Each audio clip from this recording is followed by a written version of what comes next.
Good morning.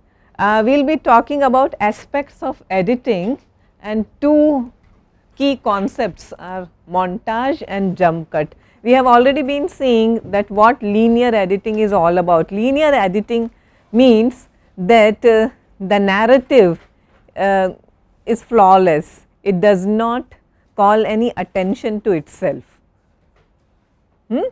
But when we resort to techniques like editing and jump cut, both very European terms. Okay, we are in other words sending a signal that there has been a passage of time or something else, something radical, but definitely it is not a linear storytelling as contrasted with or as compared with the earlier mode of narrative. So, therefore, montage and jump cut. I am going to ask you to give me certain examples from your own experience of montage and jump cut, which are used nowadays indiscriminately, but there was a time when these concepts were newly introduced and there was an ideology. So, there has to be a reason for this and not just because a filmmaker wants to be very smart and very cool. So, he resorts. So, now that is what we find nowadays happening, especially in MTV kind of cross cutting scenes, but that was not the case when montage or jump cut began. They had firm roots in ideologies. Okay. So, montage is a kind of an editing technique, and we are shown if you watch a particular scene from Citizen Kane. Citizen Kane is supposedly one of the most innovative films ever made, and the scene where Charles Foster Kane and his first wife, they sit across a dining table and have a conversation about how much time he spends on the newspaper and his ideological concerns, what he should be publishing. I mean, we are told she is the president's niece, so she does not want him to publish anything which goes against the principles of the president. So, the marital discord symbolically represented on screen, okay, through distancing or through portraying the distance between them on the dining table, and also showing a passage of time as they argue and drift apart. So, it is a series of images and sound that form a kind of a visual pattern. Okay. There may not be any clear logical or sequential pattern, but what you are supposed to understand is there is a gap, there is a passage of time, and people are going through certain kinds of changes. Now, montage is a Soviet term or a technique, and it was first used in the 1920s, and this is a name that you should know, Lev Kuleshev. Lev Kuleshev, who first gave us the idea of montage.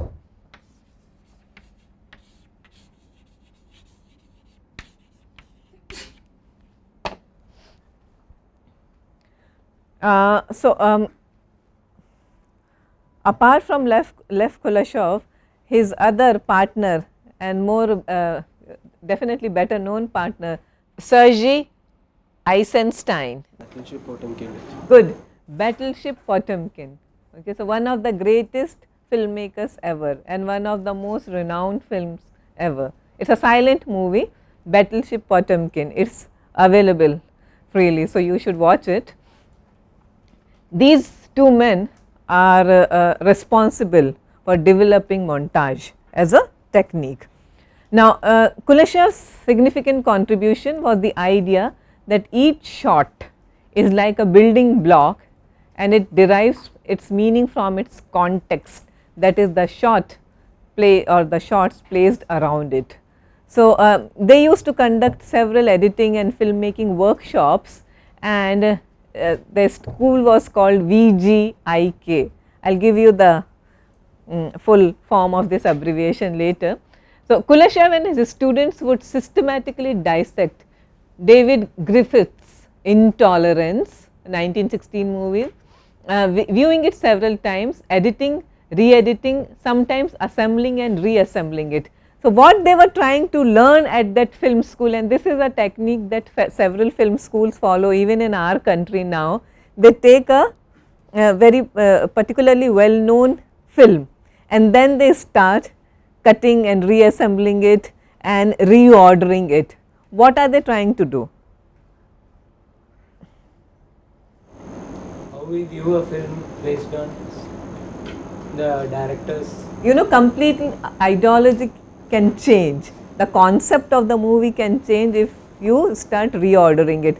You look at Pulp Fiction, I think that's a movie which is very commonly accessible to most of you of your generation. If you watch a movie like Pulp Fiction, you know how they play around with ordering of the movie.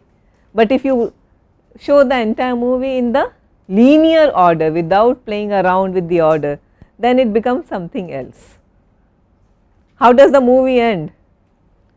John Travolta is still alive, okay, but what happens to him?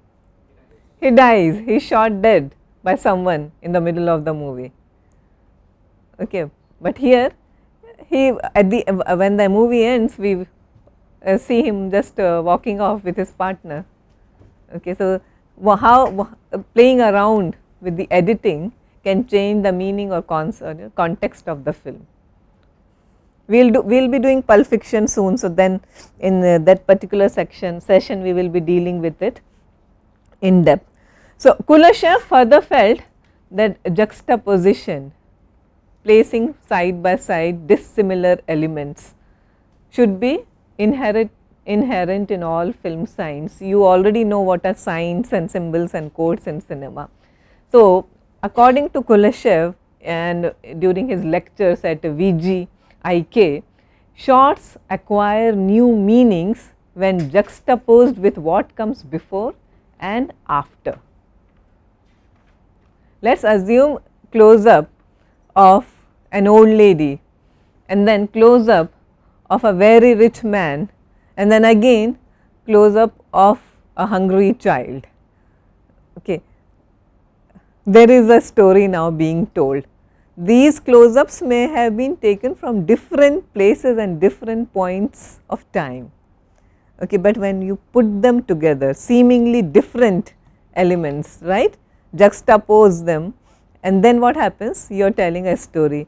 There is an old suffering lady, there is poverty perhaps, or maybe she is a very rich lady who is totally indifferent, insensitive to the sufferings of others, and then you have a very rich man and then you have a hungry child. Seemingly no connection, bring them together, there is a story. So, that is what Kuleshev tells us, that how montage can lend a particular ideological meaning to the proceedings. Ask me any question if I am confusing you or confounding you.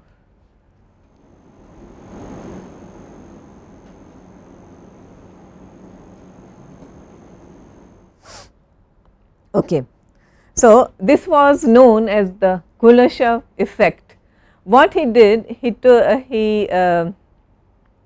focused on an actor, Ivan Mozikin, and spliced, he took his close up shot, the actor's close up shot, spliced in shots of a woman lying in a coffin, a little girl with a teddy bear and a bowl of soup.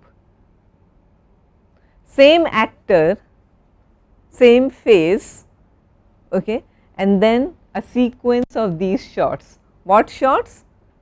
Girl with a teddy bear, a woman in a coffin and a bowl of soup. And everyone said what a great actor Ivan Mozikin is. He was not acting at all, it was the same face, same expression. However, people read meanings into those shots because of the way editing was done. Okay, so, editing is because the close up shot of a woman in coffin and the actor's face, Ivan's face, then a child with a teddy bear, perhaps a hungry child, and the actors, perhaps the father. You have we have all watched a movie like Children of Paradise, yeah, that Irani movie, sorry, Children of Heaven, yeah. So, we know what a helpless situation the parents are in. Yeah, and then a bowl of soup and again a close up shot of the actor. He was not reacting to anything, Okay, it was just the same close-up shot which Kuleshev had taken once and juxtaposed it with all these. Yeah, so what he was trying to do was to communicate a certain idea, a thought, that how editing can change the meaning of the narrative. But see, those were all Soviet communist ideological principles. Nowadays you find montage happening any which way. All right. Collectively it was called creative geography, that is splicing together bits of action from various films and taken from different spaces, countries and regions. So, several shots put together from different films. Today we will call something like this collage, and we talk about Andy Warhol and all those things. Okay. There was a time when all these things were deeply rooted in a certain kind of ideology.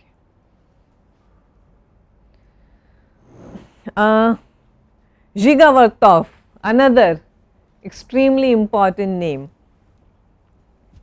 and his movie, silent movie Man with a Movie Camera, 1929, a Russian film, a silent film, and it combines radical politics with cinematic aesthetics. And it was all in the family kind of an affair, where his brother was involved and his wife was involved in editing and producing and directing the film. Zhiga is the man with the movie camera. He goes out on the streets and captures the city, mostly Moscow, and the hustle and bustle of the city in its all in all its glory and its drawbacks and its failures. So, we look at the transport, the buses, the trams, the citizens, the industries. It is also one of the most important innovations by way of narrative, because it demonstrated a non-linear narrative form for cinema. So, it is not like that cause and effect. Remember, narrative or linear form is always the cause effect kind of cinema, where something is happening and as a result of that something else is happening. Remember Aristotle, remember poetics, everything should have a beginning, middle and end. But Zhiga subverted that kind of a mindset. It need not, everything need not have a beginning, middle and end. And therefore, when the movie ends, you never realize why it ended the way it ends, because it does not have that kind of a linear structure. And the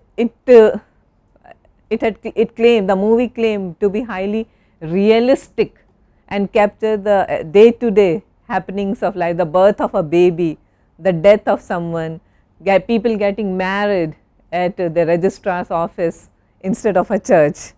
So, that is also what are we trying to tell the audience. When people start getting married in registrar's office and not in churches, is there a social change happening? Yes. So, also yes, so again, as I was telling you, the ideological beliefs of these filmmakers. So, why were they interested in these kinds of situations? To tell the people that yes, there is a social change happening around us, be alert to that. Okay. And also divorce.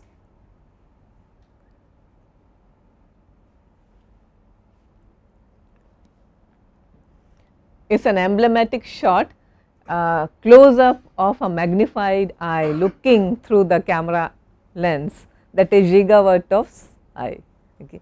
The man with the movie camera, and the man with a movie camera, and you can see the magnified eye through the camera lens. Okay. So, this is also the time when people started getting interested in cities. So, perhaps you are aware of a genre, not exactly genre, but a category of films called the city symphonies. Okay. Paris Je t'aime is a city symphony. New York, I love you. okay, it is a city symphony. Tokyo Stories is a city symphony. Okay. So, Man with a Movie Camera was one of the earliest known films that pay a homage to the city. City in its reality, city the way it exists, not the glorified, glamorous, artificial city of the Hollywood sets. This is the actual city as seen in its day to day life. And he experimented a lot, as we have been talking, by way of editing, including slow motion. Now, today you know how slow motions and when slow motions are used. Okay, so let us not get into that, but Žiga Vertov was one of the first filmmaker to use slow motion. Also occasionally animation, zoom. What is zoom? What is a zoom? Can you enact zoom for me? You know what is a zoom? No? Yeah. You know, okay, fine. So, you know zoom. We will talk about the split screen. What is split screen?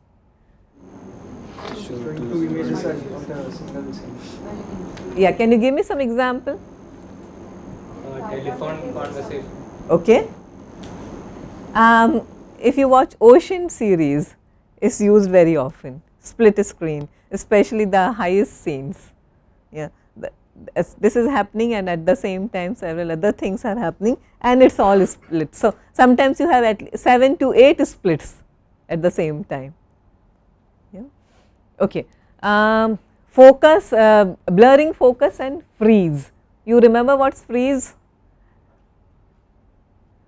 Image is frozen on screen.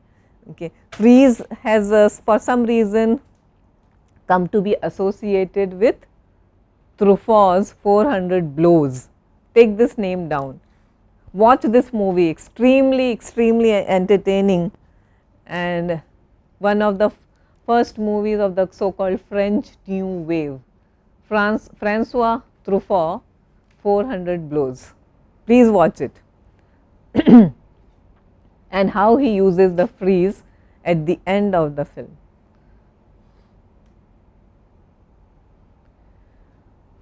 And Žiga Vertov is credited with using montage effectively, especially in a scene where handwork is transformed into mechanized labor. So, as we were talking about, montage has its roots in ideology, a certain kind of an ideology.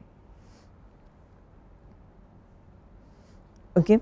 So, as a socialist text, The Man with a Movie Camera pioneers an age where workers would be able to afford, this is the ideology of the film, leisure activities, play football, soccer, go to cinema theatres, do sports, swim, basically have enough leisure and have enough means to indulge in these activities.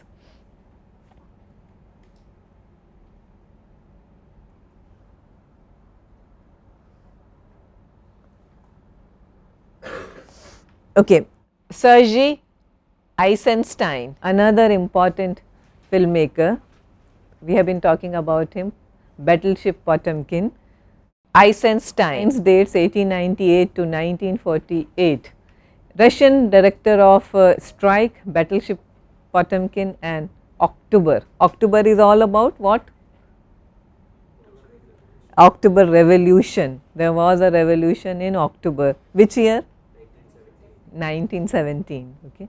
So, the movie is all about the famous October Revolution of 1917, and Eisenstein articulated the theory of montage and typage using non-professional actors with clear physical traits in representative roles. I do not know, I think recently I did a session on characters, remember? Okay, and we were talking about flat and round characters. So, flat characters are often representative characters. We were talking about how Mr. Bean represents a certain section of the British class, an average eccentric middle class man. Okay. So, he needs to have a physical trait or some the way he dresses, the way he is clothed, the kind of car he drives, okay. All that represents something, a kind of a fits into that category. So, that is what Einstein did, took actors who are not really trained actors, therefore, we use the term non-professional actors, but who had certain physical traits which represented certain ideologies or certain kind of people.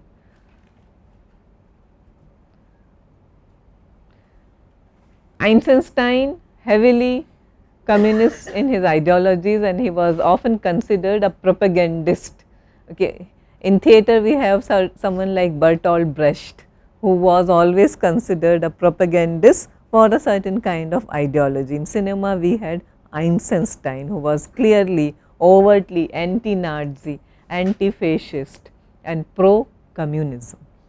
So, that is what all his films reflect. So, this is how Sergei Einstein defined montage. A montage is assembled from separate images that provide a partial representation and which are in combination and juxtaposition. So, this is the definition given by Einstein.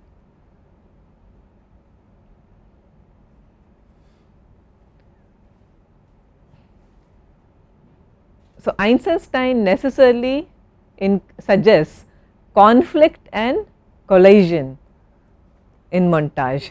Is that what you find in Citizen Kane? Conflict and collision?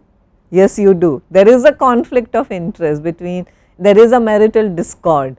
Okay, so, they may not be overtly communist, but still there is a conflict between Charles Kane and his wife. Okay, so, montage needs to suggest that is according to Einstein.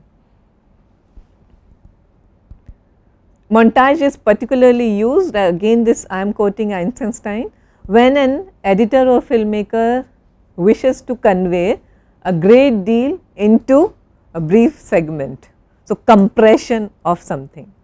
So, you want to show 14 years, how do you do that? You cannot obviously portray 14 years in detail, but what do? You resort to certain tactics, certain techniques, and montage is the best way to explore this, to suggest how time elapses. Okay. Einstein also believed that collision and conflict must be inherent to all visual signs in films.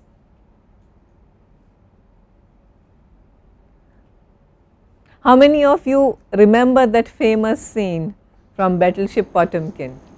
Odessa steps. The Odessa steps. Are you aware of this? Vijay, are you familiar with a term called Odessa, a scene called Odessa steps? Just take it down, because we won't be able to actually do Battleship Potemkin, but it is a scene called the Odessa steps. Best exemplifies Einstein's theory of montage.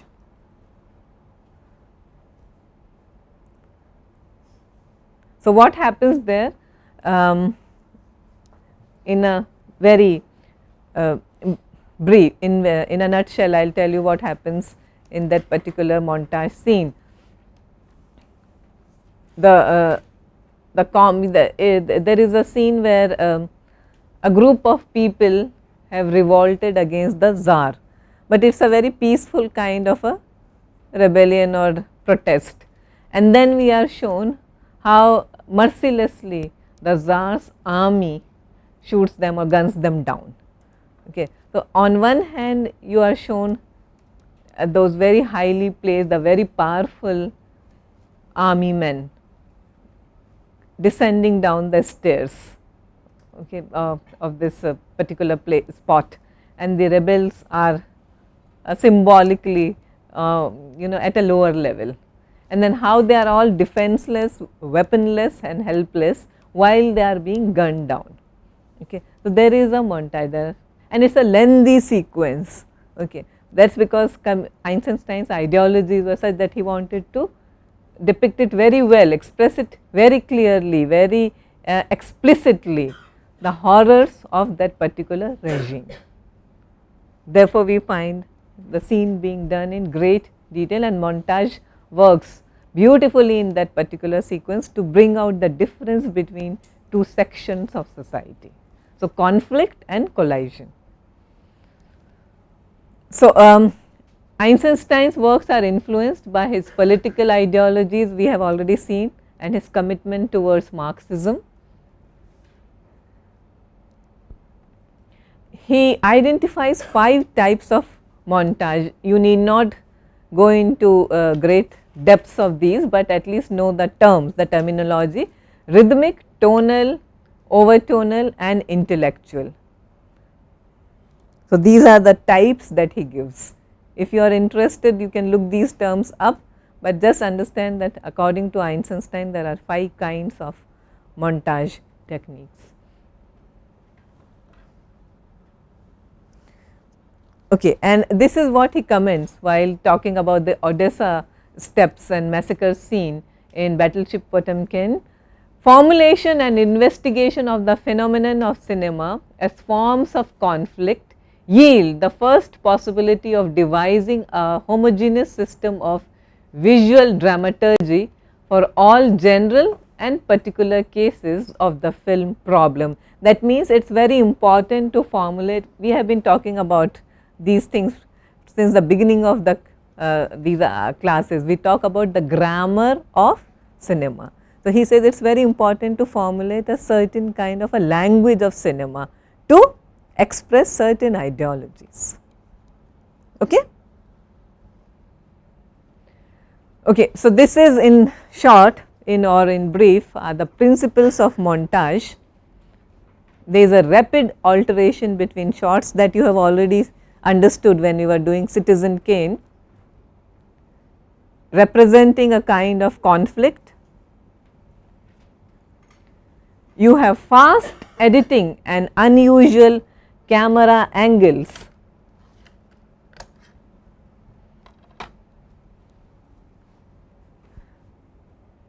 Which sort of challenge the classic narrative cinema, which is linear in tone and style.